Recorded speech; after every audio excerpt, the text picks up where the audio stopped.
पूजा पाठ और साधना के दौरान एक समय ऐसा आता है जब ईश्वरीय शक्तियां आपके शरीर में प्रवेश करती हैं या आपकी ऊर्जा इतनी बढ़ जाती है कि कई प्रकार की शक्तियां जागृत होने लगती हैं। इस अवस्था में आपके शरीर के कुछ अंगों में हल्का हल्का दर्द महसूस हो सकता है। यह दर्द इतना तीव्र नहीं होता कि अस्पताल जाने की आवश्यकता पड़े, बल्कि यह हल्का दर्द होता है जो कई बार दवाइयां लेने के बावजूद महसूस होता रहता है। तो आखिर ये दर्द क्यों होता है? इसका इलाज क्या है? और आपके जीवन में कौन कौन से बदलाव आते हैं? इसी विषय पर यह वीडियो आधारित है। अगर आपके साथ भी ऐसा कुछ हो रहा है तो वीडियो को अंत तक जरूर देखें। साथ ही इस वीडियो को सभी आध्यात्मिक लोगों तक पहुंचाएं और कमेंट में हर हर महादेव जरूर लिखें ताकि महादेव की कृपा आप पर बनी रहे। जब साधना से आपके शरीर में शक्तियां जागृत होती हैं, जब कोई आध्यात्मिक व्यक्ति पूजा पाठ या साधना करता है तो धीरे धीरे उसके शरीर और जीवन में असाधारण बदलाव आने लगते हैं। इनमें से एक महत्वपूर्ण बदलाव यह होता है कि शरीर के कुछ विशेष अंगों में हल्का दर्द महसूस होता है। यह दर्द ईश्वरीय शक्तियों के शरीर में प्रवेश करने या जागृत होने के कारण होता है। शरीर को इन शक्तियों के साथ पूरी तरह से एडजस्ट करने में समय लगता है। जब तक यह प्रक्रिया पूरी नहीं होती, तब तक शरीर के कुछ विशेष अंगों में हल्का दर्द रहना स्वाभाविक है। लेकिन घबराने की जरूरत नहीं है, क्योंकि समय के साथ यह दर्द अपने आप ठीक हो जाता है। कौन से अंगों में होता है दर्द? एक, माथा, आज्ञा चक्र। जब किसी साधक का आज्ञा चक्र जागृत होने लगता है या उस पर ईश्वरीय शक्तियां सक्रिय हो जाती हैं, तो माथे में हल्का हल्का दबाव या दर्द महसूस होता है। ऐसा लगता है जैसे माथे पर कोई चीज रखी हुई है। आज्ञा चक्र के जागृत होने के लाभ भूत, वर्तमान और भविष्य का ज्ञान होने लगता है। आपको न केवल अपनी समस्याओं का समाधान मिलता है, बल्कि दूसरों के जीवन, उनके कर्म और उनकी परेशानियों के बारे में भी सटीक जानकारी मिलने लगती है। आपकी आध्यात्मिक दृष्टि तेज हो जाती है और आपका अंतर्ज्ञान मजबूत होता है। इस वीडियो में आगे हम विस्तार से बताएंगे कि शरीर के किन अन्य अंगों में दर्द होता है, इसका कारण क्या है और आपको इन बदलावों को कैसे स्वीकार करना चाहिए। अगर आपके साथ ऐसा अनुभव हो रहा है तो घबराएं नहीं। यह ईश्वरीय कृपा का संकेत है। वीडियो को अंत तक देखें और हर हर महादेव कमेंट में जरूर लिखें ताकि महादेव का आशीर्वाद आप पर बना रहे। धन्यवाद दोस्तों। जय महादेव। दो, गार्डन सिर का ऊपरी भाग। दोस्तों, जब आपकी ऊर्जा का ईश्वरीय ऊर्जा से संपर्क स्थापित होता है और ईश्वर की चेतना आपके शरीर में प्रवेश करती है तो ऐसा महसूस होता है मानो सिर के ऊपरी हिस्से गार्डन पर भारी बोझ रखा हुआ है।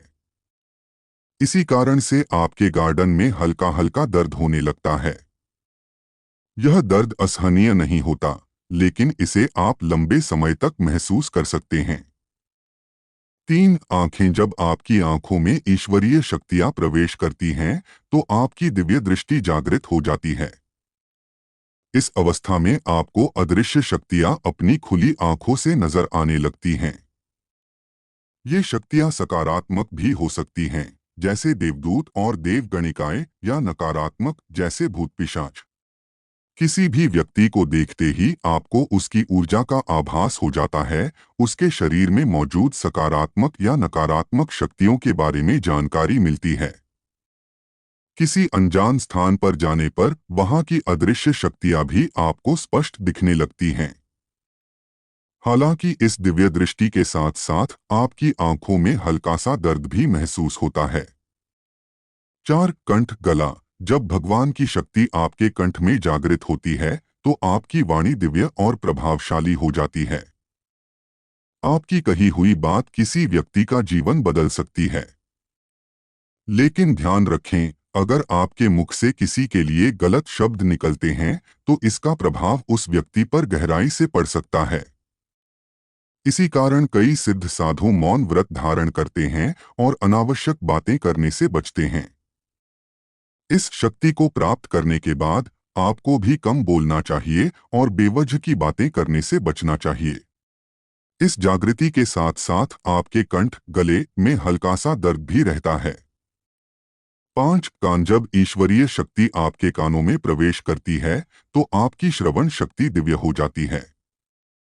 आप देवताओं की भाषा और पशु पक्षियों की बोली भी समझने लगते हैं। आपको वे आवाजें सुनाई देने लगती हैं जो साधारण व्यक्ति नहीं सुन सकता, जैसे पायल की झनकार, घुंघरू की आवाज, किसी के चलने या हंसने की ध्वनि। कई बार ऐसा भी होता है कि जब आप किसी प्रश्न का उत्तर जानना चाहते हैं तो अचानक कोई अदृश्य शक्ति आपके कानों में उत्तर बता देती है। लेकिन इस शक्ति के जागरण के साथ ही आपके कानों में हल्का सा दर्द भी बना रहता है। इन सभी दिव्य अनुभवों के दौरान जो हल्का दर्द होता है वह इस बात का संकेत है कि आपका शरीर इन शक्तियों के साथ समायोजन कर रहा है। इसलिए घबराने की जरूरत नहीं है। समय के साथ यह दर्द स्वतः समाप्त हो जाता है। 6 कमर दोस्तों, भक्ति, आराधना और साधना के दौरान एक समय ऐसा आता है जब आपकी कुंडलिनी शक्ति जागृत होने लगती है। यह ऊर्जा मूलाधार चक्र से ऊपर उठती है और अन्य चक्रों से होकर सहस्रार चक्र तक पहुंचने का प्रयास करती है। इस प्रक्रिया के दौरान आपको कई दिव्य अनुभव होने लगते हैं। हर चक्र के जागरण के साथ ही आपको विशेष दिव्य ज्ञान और शक्तियां प्राप्त होती हैं। लेकिन कुंडलिनी जागरण एक कठिन और चुनौतीपूर्ण प्रक्रिया है। यदि यह शक्ति नियंत्रित न हो या सही तरीके से जागृत न की जाए तो आपको कमर और पीठ में हल्का हल्का दर्द अनुभव हो सकता है। 7 हाथ जब ईश्वरीय शक्तियां आपके हाथों में प्रवेश करती हैं या आपके हाथों में जागृत होती हैं तो आपके हाथ दिव्य ऊर्जा के स्रोत बन जाते हैं।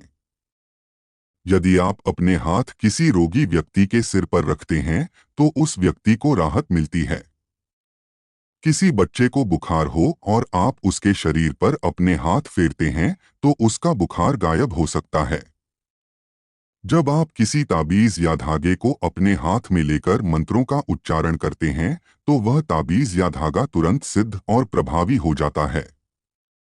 यह असाधारण बदलाव आपकी ईश्वरीय शक्ति को दर्शाते हैं। लेकिन ध्यान रखें, इन शक्तियों का उपयोग सदैव धर्म और सच्चाई के लिए करें। अपनी शक्तियों से अच्छे और जरूरतमंद लोगों की मदद करें। कभी भी इन शक्तियों का गलत उपयोग न करें क्योंकि यह आपके लिए घातक हो सकता है। निष्कर्ष दोस्तों, इस वीडियो में हमने जाना कि जब ईश्वरीय शक्तियां आपके शरीर में प्रवेश करती हैं तो आपके शरीर के साथ विशेष अंगों में हल्का हल्का दर्द होता है। लेकिन इस दर्द का कोई इलाज नहीं है क्योंकि यह समय के साथ अपने आप ठीक हो जाता है। इस वीडियो को लाइक और शेयर जरूर करें ताकि महादेव की भक्ति और अध्यात्म का प्रचार प्रसार हो सके। चैनल को सब्सक्राइब करना न भूलें और पूरे श्रद्धा भाव से बोलें हर हर महादेव। धन्यवाद।